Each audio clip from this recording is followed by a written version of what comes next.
किसान संगठनों, अलग अलग किसान संगठन कुछ यहाँ हैं, कुछ आज के मीटिंग में नहीं भी हैं, उनके भी कुछ विचार विमर्श करके, एक्सपर्ट से बात करके और विषयों पे भी लगातार चर्चा, विचार विमर्श और संपर्क बना रहेगा। अगली मीटिंग कब होगी? अगली मीटिंग कब होगी मंत्री जी? अगर इससे बचेगी, ऑलरेडी काफ़ी स्ट्रेस में है पंजाब की ज़मीन, किसानों की आमदनी भी बढ़ेगी और उनको सुनिश्चित होगा कि जो भी उत्पादन है वो एमएसपी पर नैफेड और एनसीसीएफ खरीदेगी। इसी के साथ साथ हम चाहते हैं कि कॉटन पुनर्जीवित हो, पंजाब फिर एक बार कॉटन की खेती में, कापूस की खेती में अपना प्राथमिक स्थान ले। तो जो भी किसान कॉटन की खेती भी पुनर्जीवित करता और साथ ही साथ पूरे देश के किसानों को भी, देश की अर्थव्यवस्था को भी और देश के उपभोक्ताओं को भी, सभी को लाभ हो सके, ऐसा एक मार्ग चर्चा के माध्यम से निकला है। किसानों के प्रतिनिधियों ने बात रखी थी कि खास तौर पे पंजाब, हरियाणा में धान के खेती की वजह से जो वाटर टेबल बहुत नीचे गया है, पानी की जो किल्लत हुई है, जो जमीन बंजर होते जा रही है, उसके कारण क्रॉप डाइवर्सिफिकेशन अति मित्रों, आज कृषि मंत्री माननीय अर्जुन मुंडा जी, गृह मंत्री राज्य माननीय नित्यानंद राय जी और पंजाब सरकार के मुख्यमंत्री माननीय श्री भगवंत मान जी और सभी केंद्र और राज्य सरकार के अधिकारियों ने संयुक्त किसान मोर्चा, नॉन पॉलिटिकल और भारतीय किसान मजदूर यूनियन और अन्य कुछ किसान संगठनों के प्रतिनिधियों के साथ बहुत ही अच्छे वातावरण में एक सकारात्मक चर्चा, नए विचारों के साथ, नई सोच के साथ कैसे भारत के किसानों के हित में जो माननीय प्रधानमंत्री नरेंद्र मोदी जी ने 10 वर्ष में अलग अलग काम किए, उसको और आगे बढ़ाने के हिसाब से लंबी चर्चा हुई है। माननीय प्रधानमंत्री नरेंद्र मोदी जी सदैव भारत के किसानों की चिंता करते हैं। गत 10 वर्षों में चाहे वो एमएसपी की खरीद हो, जिसमें अभूतपूर्व वृद्धि हुई, कहाँ 2004 से 14 के बीच मात्र 5.5 लाख करोड़ की एमएसपी में खरीद हुई थी, वहीं मोदी जी के कार्यकाल में 18 लाख करोड़ से अधिक खरीद हो चुकी है और अब तो खरीद चल रही है। धान की और गेहूं की अब शुरू हो जाएगी। प्रधानमंत्री किसान सम्मान निधि हो, जिसमें 2,80,000 करोड़ रुपए अभी तक 11 करोड़ से अधिक किसानों को दे चुके हैं। प्रधानमंत्री फसल बीमा योजना हो, जिसमें जो किसानों ने प्रीमियम भरा उसका 3 गुना किसानों को लाभ वापस मिल चुका है। और चाहे वो फर्टिलाइजर को कम कीमतों में उपलब्ध कराने हेतु यूपीए के समय से बढ़कर लगभग 3 गुना सब्सिडी सालाना देने की बात हो, प्रधानमंत्री नरेंद्र मोदी जी की सरकार उनके संवेदनशील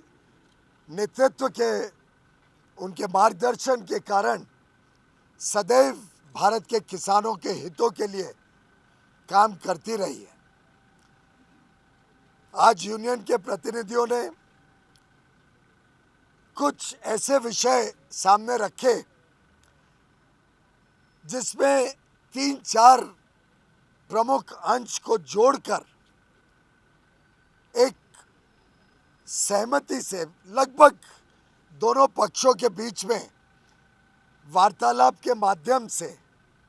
लंबी चर्चा, सकारात्मक सोच, पॉजिटिव एटीट्यूड के साथ और थोड़ी innovative out of the box thinking करके कुछ सुझाव जिससे पंजाब का भी लाभ होगा, पंजाब हरियाणा के किसान हो, पंजाब हरियाणा की जमीन की समस्या हो और साथ ही साथ पूरे देश के किसानों को भी, देश की अर्थव्यवस्था को भी और देश के उपभोक्ताओं को भी, सभी को लाभ हो सके, ऐसा एक मार्ग चर्चा के माध्यम से निकला है। किसानों के प्रतिनिधियों ने बात रखी थी कि खास तौर पे पंजाब हरियाणा में धान के खेती की वजह से जो वाटर टेबल बहुत नीचे गया है, पानी की जो किल्लत हुई है, जो जमीन बंजर होते जा रही है, उसके कारण क्रॉप डाइवर्सिफिकेशन अति आवश्यक है। साथ ही साथ उन्होंने बताया कि जो कॉटन, कापूस पहले यहाँ बड़े पैमाने पे पैदावार होती थी, उसकी पैदावार भी काफ़ी कम हुई है। क्रॉप डाइवर्सिफिकेशन से देश में अगर दलहन बने, उड़द, मसूर, अड़हर, तूर दाल जो होती है, ऐसी दालें बनती हैं तो देश का आयात भी कम होता है, देश का उपभोक्ताओं की ज़रूरतें भी पूरी की जा सकती हैं, पंजाब का पानी भी बचेगा और एमएसपी लगभग 8,000 और कई केसेस में तो 8,000 से भी अधिक होने के कारण किसानों की आमदनी में भी अच्छी मात्रा में वृद्धि हो सकती है। इसी के साथ साथ एक अनुरोध माननीय किसान भाइयों ने किया कि मक्के की खेती में भी पंजाब के किसान जाना चाहते हैं। मक्के की खेती से भी पंजाब के किसानों को राहत मिलेगी, लेकिन एक जो समस्या उनके सामने है कि अगर वो क्रॉप डाइवर्सिफाई करें, अगर दाल बनाएं, मक्का बनाएं, कॉटन की खेती को पुनर्जीवित करें और अगर मार्केट में कीमतें एमएसपी से नीचे हो जाएं तो उनको नुकसान होगा, किसानों को। और वो चाहते थे कि इसका कोई एक ऐसा मार्ग बने जिससे किसानों को भी लाभ हो और देश को भी लाभ हो और प्रदेश को भी लाभ हो। तो हमने एक प्रस्ताव आज चर्चा किया है, बड़े अच्छे माहौल में किसान संगठनों ने, नेताओं ने, माननीय कृषि मंत्री जी ने और पंजाब सरकार ने बहुत ही एक innovative out of the box idea पे चर्चा की है कि सरकार की प्रमोटेड जो कोऑपरेटिव सोसाइटीज़ हैं, चाहे वो एनसीसीएफ हो, national consumer cooperative federation, NAFED, ऐसी संस्थाओं द्वारा जो किसान अपना क्रॉप डाइवर्सिफाई करके या तो तूर दाल बनाए, उड़द दाल बनाए, मसूर की दाल बनाए या मक्का बनाए, उनको 5 साल के लिए एक कॉन्ट्रैक्ट करके एनसीसीएफ और नेफेड गारंटी करेगा कि अगले 5 साल तक जो भी क्रॉप डाइवर्सिफाई करके ये 4 प्रोडक्ट्स बनाएगा, 4 उत्पादन खेती के करेगा, उसको ये संस्थाएं एमएसपी पर खरीदेगी। कोई क्वांटिटी की लिमिट नहीं होगी। एक पोर्टल बनाया जाएगा। वैसे डेटा तो ऑलरेडी है, कौन किसान कितने ज़मीन पर क्या खेती कर रहा है, उससे स्वाभाविक तौर से पता लग सकता है कौन डाइवर्सिफिकेशन करता है। और 5 साल का करार कॉन्ट्रैक्ट किया जाएगा नैफेड और एनसीसीएफ द्वारा, जिससे जो भी किसान ये डाइवर्सिफाई करे उससे पंजाब की खेती भी बचेगी, पंजाब का वाटर टेबल भी ठीक होगा, पंजाब की बंजर ज़मीन बंजर होने से बचेगी।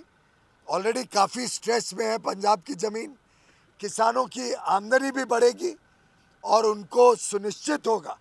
कि जो भी उत्पादन है वो एमएसपी पर नैफेड और एनसीसीएफ खरीदेगी। इसी के साथ साथ हम चाहते हैं कि कॉटन पुनर्जीवित हो, पंजाब फिर एक बार कॉटन की खेती में, कापूस की खेती में अपना प्राथमिक स्थान ले। तो जो भी किसान कॉटन की खेती भी पुनर्जीवित करता है, शुरू करता है फिर से, उनके लिए भी कॉटन कॉरपोरेशन ऑफ इंडिया इसी प्रकार का एक 5 साल का करार करेगी, लीगल एग्रीमेंट करेगी और 5 साल तक जो भी उत्पादन इन खेतों से आएगा, डाइवर्सिफिकेशन करने के माध्यम से या पुनर्जीवित करके कॉटन के खेतों से उसको 5 साल के लिए एमएसपी पर, जो सीएससीपी द्वारा निर्धारित एमएसपी होते हैं, उस पर खरीदने का एक प्रस्ताव सामने आया है। किसान संगठनों ने बताया कि वो यहाँ पर इस पर निर्णय लेने के बदले कल सुबह तक हमें अपना निर्णय बताएंगे। हम भी दिल्ली जाके बाकी जो विभाग है और एनसीसीएफ नैफेड से चर्चा कर लेंगे और मेरा विश्वास है जिस अच्छे वातावरण में आज की चर्चा हुई है, उस वातावरण में दोनों पक्ष सकारात्मक सोच के साथ, पॉजिटिव थिंकिंग के साथ आगे बढ़ेंगे। बाकी कई सारे और छोटे विषय थे जिनको समाधान पहले ही आपसी बातचीत से कर दिया गया था। कुछ और मुद्दे आवश्यक होते ही हैं, समय समय पे निकलते हैं। कुछ और विषय के ऊपर बातचीत माननीय कृषि मंत्री जी के साथ देश भर के किसान संगठनों, अलग अलग किसान संगठन, कुछ यहाँ हैं, कुछ आज के मीटिंग में नहीं भी हैं, उनके भी कुछ विचार विमर्श करके, एक्सपर्ट से बात करके और विषयों पे भी लगातार चर्चा, विचार विमर्श और संपर्क बना रहेगा। अगली मीटिंग कब होगी? अगली मीटिंग कब होगी मंत्री जी? अगर तो कल सुबह तक इनका फैसला आ जाता है तो मुझे लगता है कि इन्हीं लाइंस पर फिर हम आगे प्रोसीड करेंगे और ये हम अनुरोध करेंगे कि माननीय किसान इसको कॉल ऑफ करें। बाकी जो विषय है वो काफ़ी गहरे विषय, पॉलिसी ड्रिवन विषय, बाकी विषय जो पॉलिसी से संबंधित है उनको ऐसे समाधान करना एक टेबल पे बैठ के कुछ ही लोगों से चर्चा करके संभव नहीं है। अभी चुनाव आने वाला है, चुनाव के बाद नई सरकार बनेगी, ऐसे विषयों के ऊपर लगातार चर्चा जारी रहेगी और पॉलिसी के जो और विषय हैं उसके ऊपर फिर आगे चर्चा से बातचीत करेंगे। बाकी विषयों के ऊपर बाद में चर्चा का सिलसिला चालू रहेगा। मैं समझता हूँ आज के पॉजिटिव वातावरण में जो बातचीत हुई है उसको मेरा पूरा विश्वास है कि मीडिया के बंधु, सभी देशवासी, सभी देश के किसान इसको सकारात्मक और पॉजिटिव दृष्टिकोण से लेके इसको स्वीकार करें। बहुत बहुत धन्यवाद।